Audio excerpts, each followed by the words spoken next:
ਕਬੀਰ ਲਾਗੀ ਪ੍ਰੀਤ ਸੁਜਾਨ ਸਿਉ, ਵਰਜੈ ਲੋਗ ਅਜਾਨ। ਤਾਂ ਸਿਉ ਟੂਟੀ ਕਿਉ ਬਨੈ, ਜਾਂ ਕੇ ਜੀ ਪ੍ਰਾਨ। ਕਬੀਰ ਰਹਿ ਨਾਰ ਵਿਛੋਰਿਆ, ਰਹੋਰੇ ਸ਼ੰਖ ਮਜੂਰ। ਦੇਵਲ ਦੇਵਲ ਤਾਹੜੀ, ਦੇਸੈ ਉਗਵਤ ਸੂਰ। ਮੇਰੀ ਮੇਰੀ ਝੂਠੀ ਸੰਤੋ, ਮੇਰੀ ਮੇਰੀ ਝੂਠੀ। ਚਿਰਗਟ ਫਾਰ ਚਟਾਰਾ ਲੈ ਗਇਓ, ਤਰੀ ਤਾਗਰੀ ਛੂਟੀ। ਮੇਰੀ ਮੇਰੀ ਕੈਰੋਂ ਕਰਤੇ, ਦੁਰਯੋਧਨ ਸੇ ਭਾਈ। 12 ਜੋਜਨ ਛਤਰ ਚਲੈ ਤਾ, ਦੇਹੀ ਗਿਰਜਨ ਖਾਈ। ਕਬੀਰ ਕਹਾਣੀ ਪੀੜ ਤੇ, ਸਤਿਗੁਰ ਲਿਏ ਛਡਾਏ। ਪਰਾ ਪੁਰਬਲੀ ਪਾਵਨੀ, ਪ੍ਰਗਟ ਹੋਈ ਆਏ। ਤਾਂ ਕੋ ਕਰ ਪਾਹਨ ਅਨੁਮਾਨਤ, ਮਹਾਮੂੜ ਕਛ ਭੇਦ ਨ ਜਾਨਤ। ਮਹਾਦੇਵ ਕੋ ਕਹਿਤ ਸਦਾ ਸ਼ਿਵ, ਨਿਰੰਕਾਰ ਕਾ ਚੀਨਤ ਨਹਿ ਪਿਵ। ਆਪ ਆਪਨੀ ਬੁੱਧ ਹੈ ਜੇਤੀ, ਵਰਨਤ ਭਿੰਨ ਭਿੰਨ ਤੋਹੇ ਤੇਤੀ। ਤੁਮਰਾ ਲਖਾ ਨ ਜਾਏ ਪਸਾਰਾ, ਕੇ ਵਿਦ ਸਜਾ ਪ੍ਰਥਮ ਸੰਸਾਰਾ। ਏਕੈ ਰੂਪ ਅਨੂਪ ਸਰੂਪਾ, ਰੰਕ ਪਇਓ ਰਾਵ ਕਹੀ ਭੂਪਾ। ਅੰਡਜ ਜੇਰਜ ਸੇਤਜ ਕੀਨੀ, ਉਤਪੁਜ ਖਾਨ ਬਹੁਰ ਰਚ ਦੀਨੀ।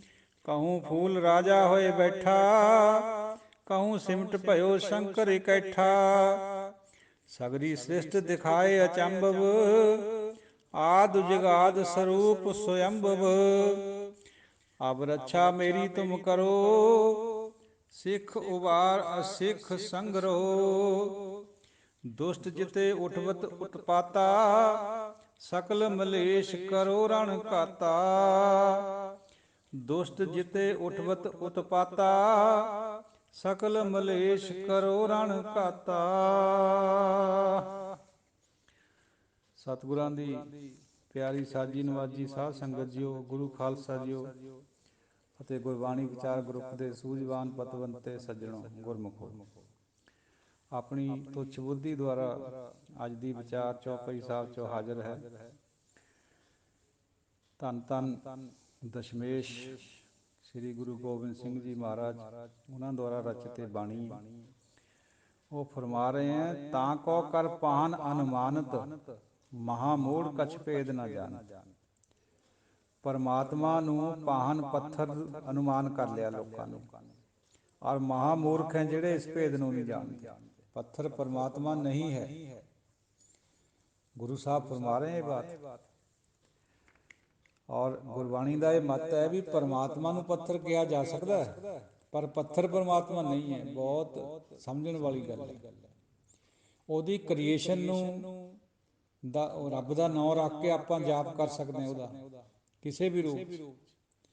ਲੇਕਿਨ ਕ੍ਰੀਏਸ਼ਨ ਗੋਡ ਨਹੀਂ ਹੈ, ਕ੍ਰੀਏਸ਼ਨ ਕ੍ਰੀਏਟਰ ਨਹੀਂ ਹੈ। ਦੋਹਾਂ ਦੇ ਵਿੱਚ ਅੰਤਰ ਹੈ। ਹਾਲਾਂਕਿ ਵਿੱਚ ਬੈਠਾ ਹੈ, ਸਮਾਇਆ ਹੋਇਆ ਆਪਣੀ ਕ੍ਰੀਏਸ਼ਨ ਦੇ। ਮਹਾਦੇਵ ਕੋ ਕਹਿਤ ਸਦਾ ਸ਼ਿਵ। ਮਹਾਦੇਵ ਨੂੰ ਅਟੱਲ ਪਰਮਾਤਮਾ ਹੀ ਸਮਝੀ ਜਾਂਦੇ, ਕਹੀ ਜਾਂਦੇ। ਨਿਰੰਕਾਰ ਦਾ ਭੇਦ ਨਹੀਂ ਜਾਣਦੇ। ਆਪ ਆਪਣੀ ਬੁੱਧ ਹੈ ਜੇਤੀ, ਵਰਨਤ ਭਿੰਨ ਭਿੰਨ ਤੋਹੇ ਤੇਤੀ। ਜਿੰਨੀ ਜਿੰਨੀ ਕਿਸੇ ਦੀ ਬੁੱਧ ਹੈ, ਓਨਾ ਓਨਾ ਉਹਨੂੰ ਬਿਆਨ ਕਰੀ ਜਾਂਦੇ। ਤੁਮਰਾ ਲੱਖਾ ਨਾ ਜਾਏ ਪਸਾਰਾ, ਕਿਹ ਵਿਦ ਸਜਾ ਪ੍ਰਥਮ ਸੰਸਾਰਾ। ਹੇ ਵਾਹਿਗੁਰੂ ਜੀਓ, ਤੇਰਾ ਪਸਾਰਾ ਲਖਿਆ ਨਹੀਂ ਜਾਂਦਾ, ਤੇਰਾ ਅੰਤ ਨਹੀਂ ਪਾਇਆ ਜਾਂਦਾ। ਕਦੋਂ ਤੂੰ ਸੰਸਾਰ ਨੂੰ ਬਣਾਇਆ, ਕਿਸ ਵਿਧੀ ਨਾਲ ਬਣਾਇਆ ਪਹਿਲਾਂ, ਇਹ ਕਿਸੇ ਨੂੰ ਕੋਈ ਪਤਾ ਨਹੀਂ। ਜਾਂ ਕਰਤਾ ਸ੍ਰਿਸ਼ਟੀ ਕੋ ਸਾਜਿਆ, ਆਪੇ ਜਾਣੇ ਸੋਈ। ਤੈਨੂੰ ਹੀ ਪਤਾ ਹੈ।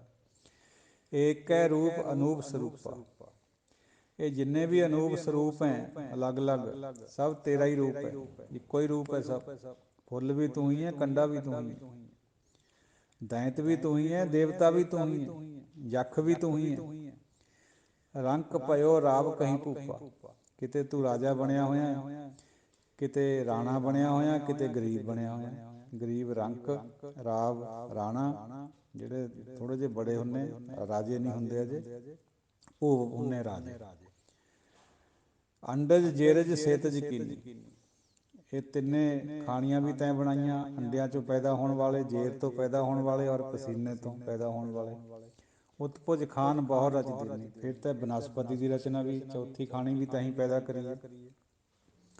ਕਹੂੰ ਫੂਲ ਰਾਜਾ ਹੋਵੇ ਬੈਠਾ, ਕਿਤੇ ਤੂੰ ਖੁਸ਼ੀ ਦੇ ਵਿੱਚ ਫੁੱਲ ਕੇ ਰਾਜਾ ਬਣੀ ਬੈਠਾ ਹੈ। ਕਹੂੰ ਸਿਮਟ ਪਇਓ ਸ਼ੰਕਰ ਇਕੱਠਾ, ਕਿਤੇ ਤੂੰ ਸਿਮਟ ਕੇ ਆਪਣੇ ਆਪ ਨੂੰ ਇਕੱਠਾ ਕਰੀ ਬੈਠਾ ਹੈ। ਏਕੇ ਵਿੱਚ ਬਣਿਆ, ਏਕਾ ਬਣਿਆ ਹੋਇਆ, ਕਿਤੇ ਅਨੇਕ ਬਣਿਆ ਹੋਇਆ, ਸਭ ਤੂੰ ਹੀ ਹੈ। ਸਗਰੀ ਸ੍ਰਿਸ਼ਟ ਦਿਖਾਏ ਅਚੰਭਵ, ਸਾਰੀ ਸ੍ਰਿਸ਼ਟੀ ਨੂੰ ਅਚੰਭਾ ਦਿਖਾ ਰਿਹਾ, ਤੇਰੀ ਸਮਝ ਨਹੀਂ ਆਉਂਦੀ।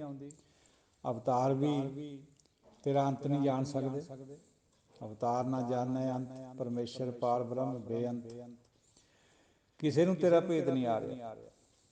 ਆਦਿ ਜੁਗਾਦ ਸਰੂਪ ਸਵਯੰਭਵ, ਤੂੰ ਆਦਿ ਵੀ ਹੈ, ਜੁਗਾਦੀ ਵੀ ਹੈ, ਔਰ ਆਪਣੇ ਆਪ ਤੋਂ ਪੈਦਾ ਹੋਇਆ ਹੋਇਆ। ਅਵ ਰੱਛਾ ਮੇਰੀ ਤੁਮ ਕਰੋ, ਹੁਣ ਮੇਰੀ ਰੱਖਿਆ ਵੀ ਤੁਸੀਂ ਕਰੋ ਮਹਾਰਾਜ ਜੀਓ। ਸਿੱਖ ਉਬਾਰ ਅਸਿੱਖ ਸੰਗਰੋ, ਸਿੱਖਾਂ ਨੂੰ ਕੱਢ ਲਓ ਇਸ ਖਲ ਜਗਨ 'ਚੋਂ, ਭਵਜਲ ਵਾਲੇ 'ਚੋਂ। ਅਤੇ ਜਿਹੜੇ ਗੈਰ ਸਿੱਖ ਹੈ, ਅਸਿੱਖ ਹੈ, ਜਿਹੜੇ ਸਿੱਖਿਆ ਨਹੀਂ ਮੰਨਦੇ, ਧਰਮ ਦਾ ਨਾਂ ਨਹੀਂ ਇਹਦੇ 'ਚ ਕੋਈ ਵੀ ਹੈ, ਜਿਹੜੇ ਨਹੀਂ ਸਿੱਖਿਆ ਨੂੰ ਮੰਨਦੇ, ਉਹਨਾਂ ਨੂੰ ਸੰਘਾਰ ਦਿਓ, ਜਿਹੜੇ ਪੁੱਠੀ ਮੱਤ ਵਾਲੇ ਹੈ। ਦੁਸ਼ਟ ਜਿਤੇ ਉਠਵਤ ਉਤਪਾਤਾ, ਜਿੰਨੇ ਵੀ ਦੁਸ਼ਟ ਉੱਠ ਕੇ ਉਤਪਾਦ ਮਚਾਉਂਦੇ ਹੈ, ਉਤਪਾਦ ਹੁੰਦੀ ਹੈ ਵਾਇਲੈਂਸ, ਮਾਰ ਧਾੜ, ਜੋਸ਼ ਵਿੱਚ ਅੰਨੇ ਹੋ ਕੇ ਜਿਹੜਾ ਕੰਮ ਕਰਿਆ ਜਾਂਦਾ। ਸਕਲ ਮਲੇਸ਼ ਕਰੋ ਰਣ ਘਾਤਾ, ਸਾਰਿਆਂ ਮਲੇਛਾਂ ਦਾ ਰਣ ਦੇ ਵਿੱਚ ਘਾਣ ਕਰ ਦਿਓ, ਇਹਨਾਂ ਨੂੰ ਮਾਰ ਦਿਓ। ਹੁਣ ਦੇਖੋ ਸਾਧ ਸੰਗਤ ਜੀ, ਉਹ ਮਲੇਸ਼ ਸ਼ਬਦ ਮੁਸਲਮਾਨ ਵੀਰ ਵਰਤਦੇ ਆ ਸਾਡੇ ਸਿੱਖਾਂ ਖਾਤਰ ਔਰ ਹਿੰਦੂਆਂ ਖਾਤਰ, ਸੌਰੀ ਸਿੱਖ ਔਰ ਹਿੰਦੂ ਮੁਸਲਮਾਨਾਂ ਖਾਤਰ ਵਰਤਦੇ, ਅਤੇ ਮੁਸਲਮਾਨ ਸਾਡੇ ਖਾਤਰ ਕਾਫਰ ਵਰਤਦੇ। ਹਾਲਾਂਕਿ ਸਮੁੱਚੀ ਜਾਤ ਜਾਂ ਕੋਈ ਵੀ ਕੌਮ ਜਾਂ ਕੋਈ ਵੀ ਦੇਸ਼ ਏਕਣ ਨਹੀਂ ਹੁੰਦਾ, ਕੋਈ ਬੰਦਾ ਵਿਅਕਤੀ ਵਿਸ਼ੇਸ਼ ਹੋ ਸਕਦਾ। ਇੱਕ ਜਗ੍ਹਾ ਸਿੱਖ ਸਾਹਿਤ ਵਿੱਚ ਜ਼ਿਕਰ ਆਉਂਦਾ ਹੈ, ਨਹਿ ਮਲੇਸ਼ ਕੋ ਦਰਸ਼ਨ ਦੇ, 8ਵੇਂ ਪਾਤਸ਼ਾਹ ਦੇ ਮੁਖਾਰਬਿੰਦ ਤੋਂ ਕੁਹਾਈ ਹੋਈ ਬਾਤ ਹੈ ਵੀ ਮੈਂ ਮਲੇਸ਼ ਯਾਨੀ ਔਰੰਗਜ਼ੇਬ ਨੂੰ ਦਰਸ਼ਨ ਨਹੀਂ ਦੇਣੇ। ਵਿਅਕਤੀ ਵਿਸ਼ੇਸ਼ ਮਲੇਸ਼ ਹੁੰਦਾ ਹੈ, ਕੌਮ ਨਹੀਂ ਹੁੰਦੀ ਕਦੇ ਵੀ। ਉਹੀ ਮੁਸਲਮਾਨ ਕੌਮ ਦੇ ਵਿੱਚੋਂ ਪੀਰ ਬੁੱਧੂ ਸ਼ਾਹ ਹੋਏ ਆ, ਜਿਹਨੇ ਆਪਣਾ ਸਰਬੰਸ ਵੀ ਗੁਰੂ ਸਾਹਿਬ ਖਾਤਰ ਵਾਰਿਆ, ਔਰ ਬਦਲੇ ਵਿੱਚ ਸਿਰਫ ਕੰਘਾ ਲਿਆ। ਕੰਘੇ ਦੇ ਵੀ ਜਿਹੜੇ ਕੇਸ ਸੀਗੇ ਉਹਨਾਂ ਪਰ ਇੰਨੀ ਸ਼ਰਧਾ ਸੀ ਉਹਨਾਂ ਦੀ, ਹੋਰ ਕੁਛ ਨਹੀਂ ਮੰਗਿਆ ਉਹਨਾਂ ਤੋਂ।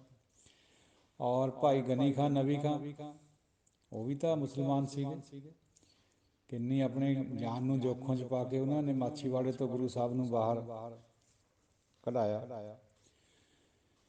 ਤੋ ਟੋਡਰ ਮੱਲ ਜੀ ਕੌਣ ਤੇ, ਹਿੰਦੂ ਤੇ, ਉਹ ਵੀ ਗੁਰੂ ਸਾਹਿਬ ਪ੍ਰਤੀ ਬਹੁਤ ਸ਼ਰਧਾਵਾਨ ਤੇ। ਆਪਣਾ ਸਭ ਕੁਝ ਵੇਚ ਕੇ ਉਹਨਾਂ ਨੇ ਜਗ੍ਹਾ ਖਰੀਦੀ ਸੰਸਕਾਰ ਵਾਸਤੇ ਸਾਹਿਬਜ਼ਾਦਿਆਂ ਦੇ ਔਰ ਮਾਤਾ ਜੀ ਦੇ। ਤੋ ਕੌਮ, ਦੇਸ਼, ਜਾਤ, ਇਹ ਸਮੁੱਚੇ ਕਦੇ ਵੀ ਇਸ ਤਰ੍ਹਾਂ ਨਹੀਂ ਹੁੰਦੇ ਜਿਵੇਂ ਆਪਾਂ ਬੋਲ ਦਿੰਦੇ ਹਾਂ। ਇਹਨਾਂ 'ਚੋਂ ਕੋਈ ਬੰਦੇ ਚੰਗੇ ਹੁੰਦੇ, ਕੁਛ ਮੰਦੇ ਵੀ ਹੁੰਦੇ। ਜੇ ਅਸ ਤੁਜ ਤਵ ਸਰਨੀ ਪਰੇ, ਚਲੋ ਵਿਚਾਰ ਤਾਂ ਇੱਥੇ ਤੱਕ ਹੀ ਸੀ। ਸਾਧ ਸੰਗਤ ਜੀਓ, ਕੁਛ ਵਿਚਾਰ ਹੋਰ ਆਪ ਜੀ ਦੇ ਨਾਲ ਸਾਂਝ ਪਾਉਣੀ ਹੈ। ਜਿਵੇਂ ਗੁਰਮਤਿ ਵਿੱਚ ਪਰਮਾਤਮਾ ਦੇ ਨਾਮ ਦੀ ਵਡਿਆਈ ਹੈ, ਰੱਬ ਦੇ ਡਰ ਦੀ ਵਡਿਆਈ ਹੈ, ਉਸੇ ਤਰ੍ਹਾਂ ਇਹ ਪੱਛਮ ਵਿੱਚ ਵੀ ਹੈ ਕਹਾਵਤ, simple truth, remember death, honesty and fear of God. ਇਹ ਚਾਰ ਗੱਲਾਂ ਕਿਸੇ ਅਦੀਬ ਨੇ ਪੱਛਮ ਦੇ ਨੇ ਕਹੀਆਂ ਹੋਈਆਂ।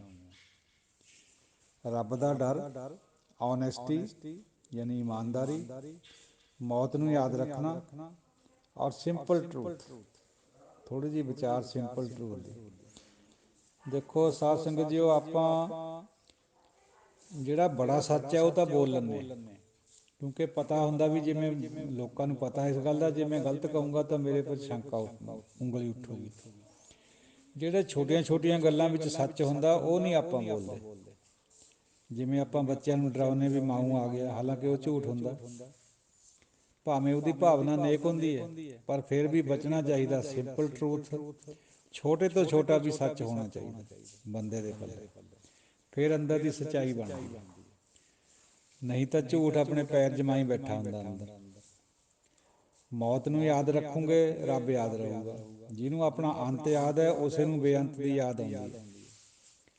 ਓਨੈਸਟੀ, ਇਮਾਨਦਾਰੀ, ਅੰਦਰ ਵੀ ਉਹੀ ਬਾਹਰ ਵੀ ਉਹੀ। ਜਿਨ੍ਹਾਂ ਦੇ ਅੰਦਰ ਹੋਰ ਕੁਛ ਹੈ ਬਾਹਰ ਹੋਰ ਹੈ, ਸੇ ਕਾਂਡੇ ਕੱਚਿਆ। ਜਿਨ ਮਨ ਹੋਰ ਮੁਖ ਹੋਰ, ਸੇ ਕਾਂਡੇ ਕੱਚੇ। ਗੁਰਮਤ ਵੀ ਉਹੀ ਬਾਤ ਕਹਿ ਰਹੀ ਹੈ, ਔਰ ਜਿਹੜੇ ਪੱਛਮ ਦੇ ਅਦੀਬ ਹੈ ਉਹ ਵੀ ਇਹੀ ਗੱਲ ਕਹਿ ਰਹੇ ਹੈ। ਫੀਅਰ ਆਫ ਗੋਡ, ਹਰ ਵਕਤ ਰੱਬ ਨੂੰ ਯਾਦ ਕਰਨਾ, ਰੱਖਣਾ, ਇਹੀ ਗੱਲ ਗੁਰਬਾਣੀ 'ਚ ਹੈ। ਤੋ ਸਾਰੇ ਹੀ ਮੁਬਾਰਕ ਹੈ ਜਿੰਨੇ ਵੀ ਸੋਚਾਂ ਆਪਣੇ ਸੰਸਾਰ ਦੇ ਵਿੱਚ, ਥੋੜ੍ਹੇ ਬਹੁਤੇ ਫਰਕ ਨਾਲ ਸਭ ਅੱਛੀਆਂ ਨੇ। ਉੱਧਰ ਦੁੱਧ ਹੈ ਅਤੇ ਇੱਧਰ ਮੱਖਣ ਕੱਢਿਆ ਪਿਆ।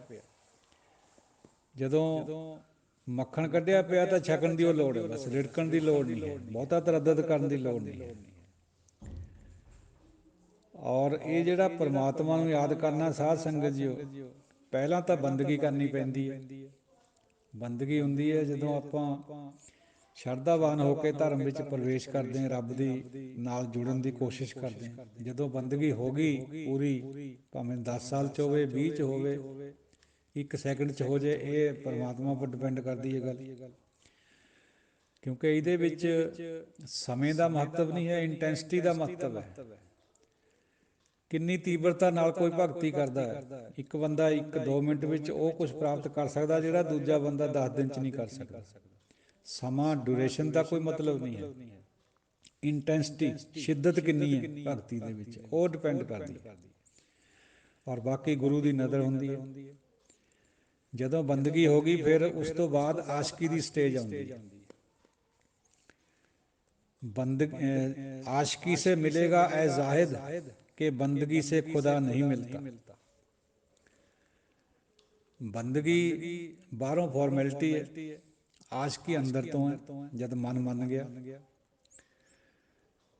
ਤੋ ਜਿਹੜੀ ਗੱਲ ਗੁਰਮਤ ਵਿੱਚ ਹੈ, ਗੁਰਬਾਣੀ 'ਚ ਹੈ, ਉਹੀ ਸ਼ੇਰੋ ਸ਼ਾਇਰੀ 'ਚ ਵੀ ਆਉਂਦੀ ਹੈ।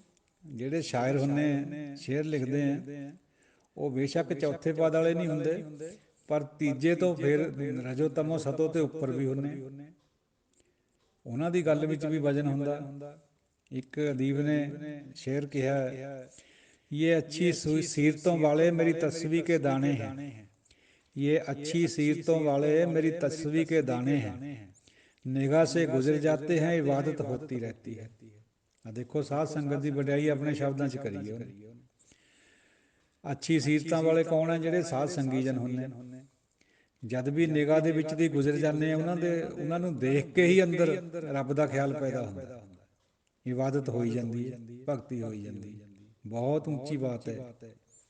ਸੰਗਤ ਦੇ ਦਰਸ਼ਨ ਕਰਨ ਨਾਲ ਹੀ ਬਹੁਤ ਕੁਛ ਪ੍ਰਾਪਤੀ ਹੁੰਦੀ, ਪਤਾ ਲੱਗ ਜਾਂਦਾ ਵੀ ਇਹ ਰੱਬ ਦੇ ਬੰਦੇ ਹੈ, ਉਹਨਾਂ ਕਰਕੇ ਸਾਡੇ ਅੰਦਰ ਵੀ ਰੱਬ ਦਾ ਯਾਦ ਆਉਣੀ ਸ਼ੁਰੂ ਹੋ ਜਾਂਦੀ।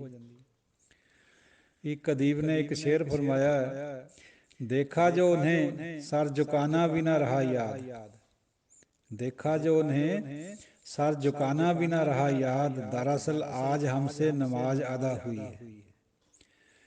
जद अचानक देख लिया ਆਪਣੇ ਪ੍ਰੇਮੀ ਨੂੰ, ਡੌਰ ਭੌਰ ਹੋ ਗਿਆ ਬੰਦਾ, ਸਿਰ ਵੀ ਨਾ ਝੁਕਾਉਣਾ ਯਾਦ ਰਿਹਾ, ਅਦਬ ਵੀ ਭੁੱਲ ਗਿਆ, ਪਰ ਅਸਲ ਵਿੱਚ ਨਮਾਜ਼ ਉਹੀ ਹੈ।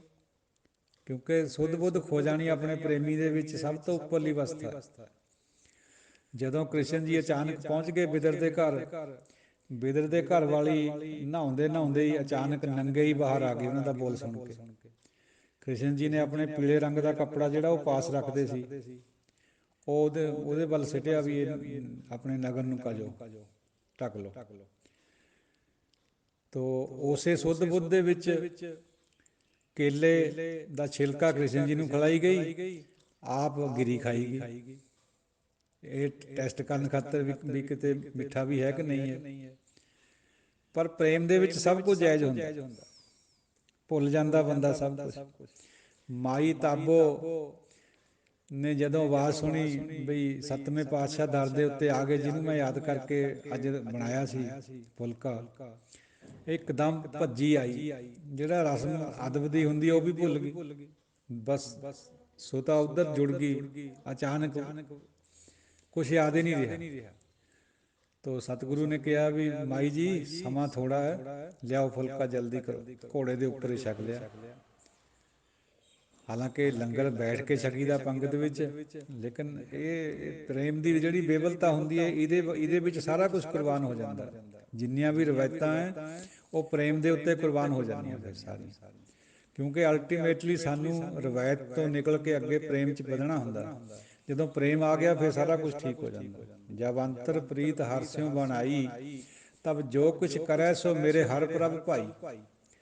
ਜਦ ਅੰਦਰ ਤੇ ਪ੍ਰੀਤ ਪੈਦਾ ਹੋ ਜਾਏ ਤਾਂ ਜੋ ਵੀ ਬੰਦਾ ਕਰਦਾ ਉਹ ਰੱਬ ਨੂੰ ਚੰਗਾ ਲੱਗਦਾ। ਦੁਨੀਆ ਨੂੰ ਭਾਵੇਂ ਉਹ ਲੱਗੇ ਜਾਂ ਨਾ ਲੱਗੇ, ਉਹ ਹੋਰ ਗੱਲ ਹੈ।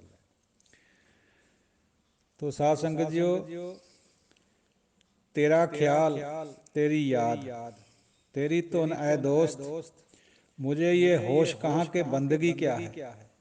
देखो वही स्टेज आशिकी वाली।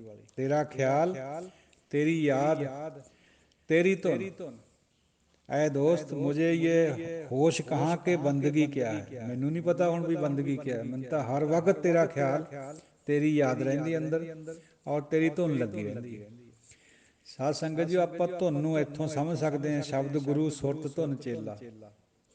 ਇਹ ਧੁਨ ਹੁੰਦੀ ਹੈ ਜਦ ਕਿਸੇ ਦੀ ਕੋਈ ਲਗਨ ਇੰਨੀ ਵੱਧ ਜਾਂਦੀ ਹੈ, ਉਹਨੂੰ ਕਹਿੰਦੇ ਆ ਵੀ ਇਹਨੂੰ ਤਾਂ ਧੁਨ ਲੱਗ ਗਈ ਉੱਧਰ ਦੀ, ਬਹੁਤ ਜ਼ਿਆਦਾ ਲਗਨ ਲੱਗ ਜਾਏ ਉਹਨੂੰ ਧੁਨ ਕਹਿੰਦੇ।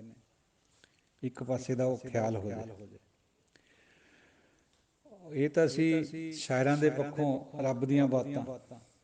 ਗੁਰਬਾਣੀ 'ਚ ਇਹੀ ਕੁਛ ਹੈ। ਸ਼ਬਦ ਇੱਧਰ ਉੱਧਰ ਹੁੰਦੇ, ਲੇਕਿਨ ਮਤਲਬ ਜਿਹੜਾ ਅੰਦਰ ਥਾਟ ਹੈ ਉਹ ਉਹੀ ਹੁੰਦਾ।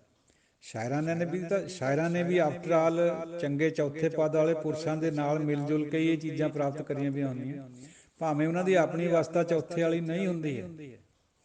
ਚੌਥੇ ਪਦ ਦੀ ਅਵਸਥਾ ਸ਼ਾਇਰਾਂ ਦੀ ਨਹੀਂ ਹੁੰਦੀ ਆਮ ਤੌਰ ਪਰ। ਦੇਖੋ ਦਸ਼ਮੇਸ਼ ਜੀ ਦੇ ਕੋਲ 52 ਕਵੀ ਰਹਿੰਦੇ ਸੀ। ਭਾਈ ਨੰਦ ਲਾਲ ਜੀ ਇੱਕ ਉੱਚੀ ਅਵਸਥਾ ਵਾਲੇ ਸੀਗੇ, ਚੌਥੇ ਪਦ ਵਾਲੇ। ਬਾਕੀ 51 ਤਾਂ ਦੁਨਿਆਵੀਓ ਸੀਗੇ, ਉਹ ਵੀ ਕਵਿਤਾ ਕਰਦੇ ਸੀ ਔਰ ਗੁਰੂ ਸਾਹਿਬ ਉਹਨਾਂ ਨੂੰ ਵੀ ਸੁਣਦੇ ਸੀਗੇ। ਚਲੋ ਜਿਹੜਾ ਕੌਨਸ਼ੈਂਸ ਹੈ ਆਪਣਾ, ਯਾਨੀ ਜ਼ਮੀਰ ਹੈ, ਇਹਦੇ ਵਿੱਚ ਜਿਹੜੇ ਪਹਿਲੇ ਵਿਚਾਰ ਮਨ 'ਚ ਉੱਠਦੇ ਆ ਉਹੀ ਸਹੀ ਹੁੰਦੇ।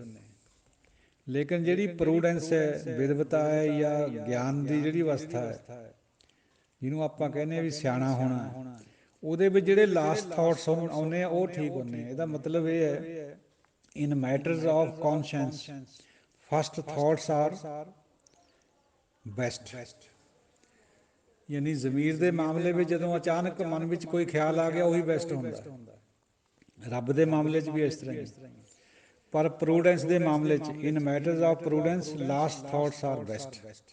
ਸਿਆਣਪ ਹੈ ਜਿਹੜੀ ਦੁਨਿਆਵੀ, ਜਿਹਨੂੰ ਪ੍ਰੂਡੈਂਸ ਕਹਿੰਦੇ ਆ, ਜਿਹਨੂੰ ਲਰਨਿੰਗ ਕਹਿੰਦੇ ਆ, ਵਾਈਜ਼ ਨਹੀਂ ਲਰਨਡ, ਉਹਦੇ ਵਿੱਚ ਜਿਹੜੇ ਲਾਸਟ ਥਾਟਸ ਹੈ, ਜਿਹੜੇ ਸੋਚ ਵਿਚਾਰ ਕਰਕੇ ਕੁਛ ਮਿੰਟ ਬਾਅਦ 'ਚ ਬਣਨਗੇ, ਕੁਛ ਪਲ ਬਾਅਦ 'ਚ ਬਣਨਗੇ, ਉਹ ਬੈਸਟ ਹੁੰਦੇ। ਸੰਸਾਰ ਇਹਨਾਂ ਨਾਲ ਚੱਲਦਾ, ਪ੍ਰੂਡੈਂਸ ਨਾਲ ਚੱਲਦਾ, ਲਰਨਿੰਗ ਨਾਲ ਚੱਲਦਾ।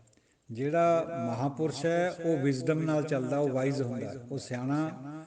ਦੁਨੀਆਦਾਰੀ ਤਰ੍ਹਾਂ ਚਲਾਕ ਨਹੀਂ, ਵਾਈਜ਼ ਹੁੰਦਾ। ਸਿਆਣਾ ਉਹ ਜਿਹੜਾ ਜਿਹਦੇ ਕੋਲ ਵਿਵੇਕ ਬੁੱਧੀ ਹੋਵੇ, ਉਹਨੂੰ ਵਾਈਜ਼ ਕਹਿੰਦੇ ਇੰਗਲਿਸ਼ ਵਿੱਚ, ਜਿਹੜਾ ਬੁੱਝਣਾ ਜਾਣਦਾ ਹੋਵੇ। ਤਾਂ ਉਹਦੇ ਵਿੱਚ ਉਹ ਬੈਸਟ ਹੈ। ਔਰ ਇਹ ਵੀ ਗੱਲ ਹੈ, ਗੁਰਬਾਣੀ ਦੀ ਉਹ ਗੱਲ ਹੈ ਜਿਹੜੀ ਪੱਛਮ ਦੇ ਕਿਸੇ ਅਦੀਬ ਨੇ ਕਹੀ ਹੈ, ਵੈਨ ਗੋਡ ਮਈਅਰਸ ਏ ਮੈਨ ਹੀ ਪੁੱਟਸ ਟੇਪ ਅਰਾਊਂਡ ਹਿਜ਼ ਹਾਰਟ ਨਾਟ ਹਿਜ਼ ਹੈਡ।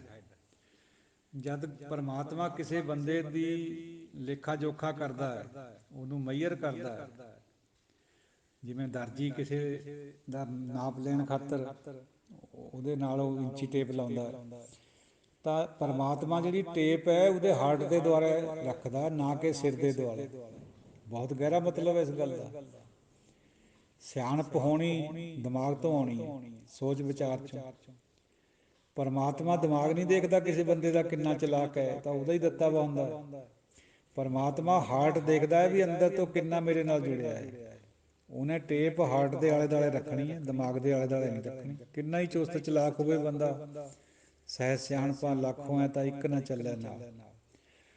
ਹਾਰਟ ਦੇ ਤੌਰ 'ਤੇ, ਮਨ ਦੇ ਤੌਰ 'ਤੇ, ਜਿਹੜਾ ਇਨਰ ਵਰਡ ਮਨ ਹੈ ਉਹ ਕਿੰਨਾ ਚੰਗਾ, ਉਹ ਕਿੰਨਾ ਜੁੜਿਆ ਹੋਇਆ, ਉਹ ਦੇਖਦਾ ਪਰਮਾਤਮਾ। ਤੋ ਗੱਲਾਂ ਸਭ ਪਾਸੇ ਉਹੀ ਹੁੰਦੀਆਂ, ਸ਼ਬਦਾਂ ਦਾ ਜ਼ਰੂਰ ਫਰਕ ਹੁੰਦਾ। ਸਿਆਣਪ ਜਿਹੜੀ ਦੁਨੀਆਦਾਰੀ ਦੇ ਵਿੱਚ ਹੈ ਉਹਦਾ ਹੋਰ ਮਤਲਬ ਹੈ, ਅਤੇ ਜਿਹੜੀ ਸਿਆਣਪ ਧਰਮ ਦੇ ਵਿੱਚ ਆਉਂਦੀ ਹੈ, ਜਿਹਨੂੰ ਵਾਈਜ਼ ਵਿਜ਼ਡਮ ਕਹਿੰਦੇ, ਵਾਈਜ਼ ਹੋਣਾ, ਉਹ ਹੋਰ ਹੈ। ਅਤੇ ਜਿਹੜੀ ਲਰਨਿੰਗ ਆ ਉਹ ਹੋਰ ਹੈ। ਇੱਕ ਬੰਦਾ ਵੇਦਾਂ ਦਾ ਗਿਆਤਾ ਹੋ ਗਿਆ, ਗੁਰਬਾਣੀ ਬਹੁਤ ਪੜ੍ਹ ਸੁਣ ਲਈ, ਕੰਠ ਵੀ ਕਰ ਲਈ, ਲੇਕਿਨ ਉਹ ਗੱਲ ਹੈ ਹੀ ਨਹੀਂ ਜਿਹੜੀ ਅੰਦਰ ਤੋਂ ਹੋਣੇ ਵਾਲੀ ਹੈ। ਨਾਮ ਚੱਲਿਆ ਨਹੀਂ। ਉਹ ਲਰਨਡ ਹੈ, ਵਿਦਵਾਨ ਹੈ, ਸਿਆਣਾ ਹੈ। ਪਰ ਜਿਹਦੇ ਅੰਦਰ ਨਾਮ ਚੱਲ ਪਿਆ, ਚਾਹੇ ਉਹਨੂੰ ਬਾਣੀ ਨਾ ਵੀ ਆਉਂਦੀ ਹੋਵੇ, ਪੜ੍ਹਿਆ ਅਣਪੜ੍ਹਿਆ ਪਰਮਗਤ ਪਾਵੇ। ਪਰਮਾਤਮਾ ਨੇ ਉਹ ਚੀਜ਼ ਦੇਖਣੀ ਹੈ ਵੀ ਅੰਦਰ ਤੋਂ ਮੇਰੇ ਨਾਲ ਕਿੰਨਾ ਜੁੜਿਆ। ਹਾਲਾਂਕਿ ਜਿਹੜੀ ਪੜ੍ਹਾਈ ਲਿਖਾਈ ਹੈ ਇਹਦਾ ਮਕਸਦ ਤਾਂ ਇਹੀ ਹੁੰਦਾ ਵੀ ਸਾਡੇ ਅੰਦਰ ਵੀ ਨਾਮ ਚੱਲੇ। ਗੁਰਬਾਣੀ ਇਸੀ ਕਰਕੇ ਆਪਾਂ ਪੜ੍ਹਦੇ, ਸੁਣਦੇ, ਵਿਚਾਰਦੇ, ਬੁੱਝਦੇ ਹਾਂ ਵੀ ਸਾਨੂੰ ਵੀ ਨਾਮ ਦੀ ਪ੍ਰਾਪਤੀ ਹੋ ਜਾਏ। ਲੇਕਿਨ ਹੋ ਉਲਟਾ ਰਿਹਾ, ਵਿਦਵਤਾ ਵੱਧ ਜਾਂਦੀ ਹੈ, ਹਉਮੈ ਹੋਰ ਵੱਧ ਜਾਂਦੀ ਹੈ ਵੀ ਮੈਂ ਹੁਣ ਕੁਛ ਬਣ ਗਿਆ, ਆਈ ਐਮ ਨਾਊ ਸਮਥਿੰਗ। ਧਾਰਮਿਕ ਲਿਬਾਸ ਪਾ ਕੇ ਵੀ ਇਹੀ ਕੁਛ ਹੁੰਦਾ ਹੈ। ਇਹਨਾਂ ਚੀਜ਼ਾਂ ਦਾ ਅੰਦਰ ਨਾਲ ਕੋਈ ਤਾਲੁਕ ਨਹੀਂ ਬਹੁਤਾ ਹੈ, ਭਾਵੇਂ ਸਹਾਈ ਹੋ ਸਕਦੀਆਂ ਇਹ ਚੀਜ਼ਾਂ। ਜਿਹੜਾ ਲਿਬਾਸ ਪਾਉਣਾ ਉਹ ਵੀ ਕਿਸੇ ਹੱਦ ਤੱਕ ਸਾਨੂੰ ਰੋਕਦਾ ਫਿਰ ਬੁਰਾਈ ਕਰਨ ਤੋਂ, ਪਰ ਅਸਲ ਵਿੱਚ ਉਹੀ ਹੈ ਜਿਹੜਾ ਅੰਦਰ ਤੋਂ ਜੋ ਹੋ ਰਿਹਾ। ਜਿਹੜਾ ਅੰਦਰ ਤੋਂ ਹੋ ਗਿਆ ਉਹਨੂੰ ਨਾ ਲਿਬਾਸ ਦੀ ਲੋੜ, ਨਾ ਕੋਈ ਬਹੁਤੀ ਲਰਨਿੰਗ ਦੀ ਲੋੜ। ਉਹ ਇਨੋਸੈਂਟ ਹੋ ਜਾਂਦਾ। ਇਗਨੋਰੈਂਟ ਯਾਨੀ ਕਿਸੇ ਨੂੰ ਕੁਛ ਚੀਜ਼ ਦਾ ਪਤਾ ਹੀ ਨਾ ਹੋਵੇ, ਉਹਦੀ ਮਾਨਤਾ ਨਹੀਂ ਹੈ ਗੁਰਮੁਖ 'ਚ। ਇਨੋਸੈਂਸ ਦੀ ਮਾਨਤਾ, ਜਾਣਦੇ ਹੋਏ ਅਣਜਾਣਾ ਬਣਨਾ, ਸਭ ਕੁਛ ਪਤਾ ਹੋਵੇ ਅਣਜਾਣਾ ਬਣ ਜਾਣਾ ਵੀ ਮੈਨੂੰ ਤਾਂ ਪਤਾ ਹੀ ਨਹੀਂ ਇਹ ਗੱਲ ਦਾ।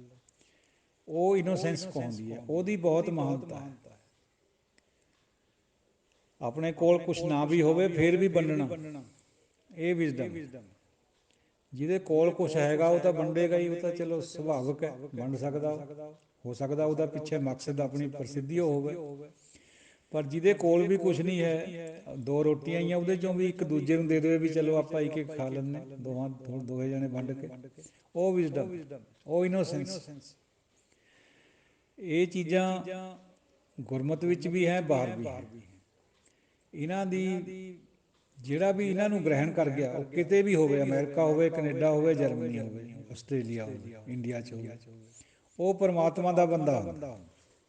ਜਿਹੜਾ ਇਨੋਸੈਂਸ ਜਿਹਦੇ ਅੰਦਰ ਆ ਜਾਏ, ਔਰ ਜਿਹਦੇ ਅੰਦਰ ਵਿਜ਼ਡਮ ਆ ਜਾਏ। ਲਰਨਡ ਤਾਂ ਸਾਰੇ ਸੰਸਾਰ 'ਚ ਬਹੁਤ ਹੈ, ਵਾਈਜ਼ ਤਾਂ ਸਾਰੇ ਸੰਸਾਰ ਦੇ ਵਿੱਚ ਉਂਗਲੀਆਂ ਪਰ ਗਿਣ ਹੋ ਸਕਦੇ, 5-10 ਤੋਂ ਵੱਧ ਨਹੀਂ ਹੋ ਸਕਦੇ। ਲਰਨਡ ਲੱਖਾਂ ਵਿੱਚ ਹੋਣਗੇ। ਜਿੰਨੀਆਂ ਯੂਨੀਵਰਸਿਟੀਆਂ ਸਭ ਲਰਨਿੰਗ ਵਾਲੀਆਂ ਹੀ ਆ। ਉਹ ਵੀ ਆਪਣੀ ਜਗ੍ਹਾ ਠੀਕ ਹੈ ਦੁਨੀਆਦਾਰੀ 'ਚ, ਪਰ as compared with the way of God, ਰੱਬ ਦੇ ਰਸਤੇ ਦੇ ਨਾਲ ਜੇ ਕੰਪੈਰੀਜ਼ਨ ਕਰੀਏ ਤਾਂ ਲਰਨਿੰਗ ਉੱਥੇ ਨੇੜੇ ਤੇੜੇ ਵੀ ਨਹੀਂ ਹੁੰਦੀ। ਉਹ ਤਾਂ ਬਿਲਕੁਲ ਜੁਦਾ ਰਸਤਾ। ਇੱਕ ਪੜ੍ਹਿਆ ਲਿਖਿਆ ਬੰਦਾ ਅਗਰ ਉਸ ਰਸਤੇ 'ਤੇ ਆ ਜਾਏ, ਉਹ ਹੋਰ ਵੀ ਚੰਗੀ ਗੱਲ ਹੈ, ਸੋਨੇ ਪਰ ਸੁਹਾਗਾ। ਇੱਕ ਰਾਜਾ ਹੁੰਦੇ ਹੋਏ ਪਰਮਾਤਮਾ ਦੇ ਰਸਤੇ ਪਰ ਆ ਜਾਏ, ਜਿੱਥੇ ਮਾਇਆ ਦੇ ਵਿੱਚ ਪਤਾ ਹੀ ਨਹੀਂ ਲੱਗਦਾ ਵੀ ਰੱਬ ਕਿਆ ਹੈ, ਆਪਣਾ ਆਪੇ ਸਭ ਕੁਝ ਦਿਖੇ, ਉਹ ਰਾਜੇ ਜਨਕ ਦੀ ਤਰ੍ਹਾਂ, ਉਹਦੀ ਫਿਰ ਵਡਿਆਈ ਆਉਂਦੀ ਹੈ ਗੁਰਬਾਣੀ 'ਚ, ਤਾਂ ਹੀ ਆਈ ਹੋਈ। ਹੋਰ ਰਾਜਿਆਂ ਦੀ ਨਹੀਂ ਆਈ। ਕਿੰਨੇ ਹੀ ਹੋਲੇ, ਗਿਣਤੀਓ ਨਹੀਂ, ਇੰਨੇ ਰਾਜੇ ਹੋਲੇ। ਸਭ ਅੰਤ ਕੋ ਪਾਏ ਨੰਗੇ ਪਾਉ ਗਏ ਇੱਥੋਂ, ਨਾਂਗੇ ਪਾਏ ਸੁਧਾਰ ਕੇ ਗਏ। ਦੁਨੀਆ ਦੀ ਚਮਕ ਦਮਕ ਥੋੜ੍ਹੇ ਚਿਰ ਦੀ ਹੁੰਦੀ ਹੈ, ਬਹੁਤੀ ਨਹੀਂ ਹੋਇਆ ਕਰਦੀ। ਚਲੋ ਸਾਧ ਸੰਗਤ ਜੀਓ, ਦਿਓ ਆਗਿਆ। ਕੋਈ ਅਪਸ਼ਬਦ ਦੀ ਦੁਬਾਰਾ ਖਿਮਾ ਬਖਸ਼ਿਓ, ਅਸੀਸ ਵੀ ਦਿਓ। ਵਾਹਿਗੁਰੂ ਜੀ ਕਾ ਖਾਲਸਾ, ਵਾਹਿਗੁਰੂ ਜੀ ਕੀ ਫਤਿਹ।